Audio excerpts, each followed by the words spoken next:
လီယိုနယ်မက်ဆီတက်ကောင်းတဲ့ကစားသမားဆိုတာဒါနောက်တစ်ထပ်ရှိလာအောင်ပါလားဘယ်တော့မှမရှိလာတော့ကျွန်တော်စိတ်ထင်တော့ဒါလီယိုနယ်မက်ဆီတက်ကောင်းတဲ့ကစားသမားဆိုတာဒါဘယ်သူမှမရှိနိုင်တော့ဗျာဖြစ်လို့လေနောက်ထပ်အနှစ်20တိထပ်ဆောင်ဒါလီယိုနယ်မက်ဆီထက်ဒါကောင်းတဲ့ကစားသမားဘယ်တော့မှရှိလာမှာမဟုတ်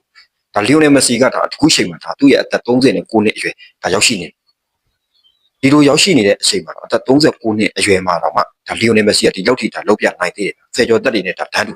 လီယိုနယ်မက်ဆီကဒါလောက်ပြနိုင်သေးတယ်ကြောင့်ဒါလီယိုနယ်မက်ဆီရဲ့ဒါဆန်ချိန်တွေကိုလည်းဒါချိုးဖြတ်ဖို့ဆိုတာဘေကစားသမားမှဒါမလုပ်ပြနိုင်ဒါကြောင့်နောက်ထပ်အနှစ်20ခင်ဗျားတို့စောင့်ကြည့်လိုက်လီယိုနယ်မက်ဆီရဲ့ဆန်ချိန်တွေကိုဘယ်သူမှဒါချိုးဖြတ်နိုင်မှာလည်းမဟုတ်လီယိုနယ်မက်ဆီထက်ကောင်းတဲ့ကစားသမားဆိုတာဒါရှိလာခဲ့မှာမဟုတ်လီယိုနယ်မက်ဆီကဒါအခုအသက်39နှစ်အရွယ်ဒီဒါတော်လေးကောင်းမွန်တဲ့ကစားသမားမင်းရပဲကြည့်လိုက်ဒါဩစတြေးလျနဲ့ပွဲမှာလီယိုနယ်မက်ဆီကဒါတယောက်တည်းနှလုံးသွင်းသွားခဲ့ဒါသူ့ရဲ့ကမ္ဘာဖလားဒါပထမဦးဆုံးဒါဖွင့်ပွဲမှာသူကဒါဟတ်ထရစ်သွင်းပြီးတော့ဒါအခုဒါဒုတိယပွဲစဉ်မြောက်မှာလီယိုနယ်မက်ဆီကဒါနှလုံးသွင်းသွားခဲ့လီယိုနယ်မက်ဆီကဒါအခုချိန်မှာဆိုတာကမ္ဘာဖလားအတွက်ဒါ9ဂိုးသွင်းယူသွားနိုင်တဲ့ဒါပထမဆုံးကစားဖြစ်လာခဲ့တယ်အခုလီယိုနယ်မက်ဆီကဒါ9ဂိုးရှိလာခဲ့ပြီဒါဟာလန်တို့ဒါအမ်ဘာပေတို့ဆိုတာကအခုချိန်မှာဒါလီယိုနယ်မက်ဆီနောက်ကလိုက်နေ၄လုံးပဲရှိတယ်ဒါဟာလန်တို့အမ်ဘာပေတို့ဆိုတာအသက်ကဒါအခုမှ20ကျော်လေးပဲရှိတယ်ဒါသူတို့ကဒါလီယိုနယ်မက်ဆီကိုပြီးဖို့ဆိုတာအများကြီးလိုသေးတယ်ဒါသူတို့ရဲ့အသက်အရွယ်နဲ့တော့မှဒါဒီလောက်ထိလုံးပြနိုင်ဒါမက်ဆီကအသက်39နှစ်အရွယ်ရှိနေဒါကြောင့်လီယိုနယ်မက်ဆီကိုကြော်ဖြတ်နိုင်မဲ့ကစားသမားဒါရှိလာခဲ့မှာမဟုတ်ဘူးလို့ကျွန်တော်ကပြောပြတကယ်ကောင်းတဲ့ကစားသမားဗျလီယိုနယ်မက်ဆီကဒါဒီနှစ်2026ကမ္ဘာဖလားမှာဒါကျွန်တော်ကတော့အာဂျင်တီးနားအသင်းကိုပဲကျွန်တော်ဆက်လက်ပြီးအားပေးနေတာအာဂျင်တီးနားအသင်းကဒါအခုလက်ရှိအချိန်မှာဒါအုပ်စုဖွဲ့ဒါအင်အားအတောင်တင်းတို့အသင်းတင်းတို့လည်းပြောလို့ရတယ်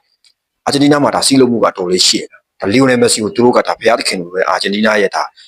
အသင်းလုံးကဒါကိုးကွယ်ထားကြအာဂျင်တီးနားကဒါတကယ်ခေါင်းဆောင်ကောင်းပြီးတာတဲ့ဒါကသမားတအုပ်ဖြစ်တယ်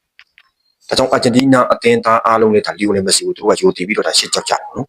ဒါအာဂျင်တီးနားရဲ့ဒါခက်စစ်ပကန်းရတယ်ဒါပြောစရာမလိုဒါတာတမမာတင်နက်တို့အများကြီးပဲသူတကယ်ကိုကောင်းမွန်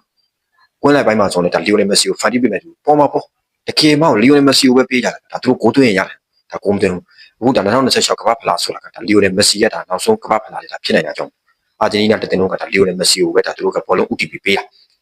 ဒါကြောင့်အခုဒါကျွန်တော်တို့ဒီအာဂျင်တီးနားအသင်းမှာဆိုရင်ဒါလီယိုနယ်မက်ဆီကိုဘောလုံးပေးမှဒါအားလုံးတည်ပေါ့နော်လီယိုနယ်မက်ဆီကိုပဲပေးဩစတြေးလျကစားသမားရတယ်လီယိုနယ်မက်ဆီကိုပဲဒါဝိုင်းကတ်အဲ့ဒီကြားထဲမှာဒါလီယိုနယ်မက်ဆီကဒါနှလုံးထိသွင်းသွားခဲ့ဒါအစောပိုင်းကဒါရရှိခဲ့တဲ့ပယ်နယ်တီတစ်လုံးဒါလွဲခဲ့လို့ဒါလီယိုနယ်မက်ဆီကဒါအိုက်ပယ်နယ်တီကြောင့်ဝင်ခဲ့မယ်ဆိုရင်တော့ဒါဟတ်ထရစ်ဒါနှစ်တော့ကဟတ်ထရစ်ရရှိမှာဖြစ်တယ်ဒါပေမဲ့အဲ့တလုံးလွဲခဲ့အဲ့တလုံးလွဲပြီးတော့ဒါအာဂျင်တီးနားဒါကစားသမားရစိတ်တကြမကြောက်ဒါလီယိုနယ်မက်ဆီကိုပဲထပ်ပြီးဘောလုံးပေးလီယိုနယ်မက်ဆီကလည်းသူရတယ်ကိုကိုသွင်းတယ်ဒါကြောင့်လီယိုနယ်မက်ဆီကဒါကမ္ဘာပေါ်မှာအကောင်းဆုံးကစားသမားလို့ကျွန်တော်ပြောတာတကယ်ကောင်းတဲ့ကစားသမားအသက်39နှစ်အရွယ်နဲ့မလိုက်အောင်တကယ်ကိုကောင်းတယ်ဒါလီယိုနယ်မက်ဆီကတကယ်တမ်းကျတော့လီယိုနယ်မက်ဆီကတကယ်ဂုတ်အစ်စ်ဖြစ်တယ်ဒါကြောင့်အခုဒါကျွန်တော်ပြောချင်တာကရိုနယ်ဒိုကိုဒါကျွန်တော်ဖဲ့ချင်တာလည်းမဟုတ်ဘူးကျွန်တော်ရိုနယ်ဒိုကိုဒါအားမပေးတဲ့သူလည်းမဟုတ်ဘူးအခုပြောချင်တာဒါတကယ်ဂုတ်အစ်စ်ကဒါလီယိုနယ်မက်ဆီဖြစ်တယ်ဒါကြောင့်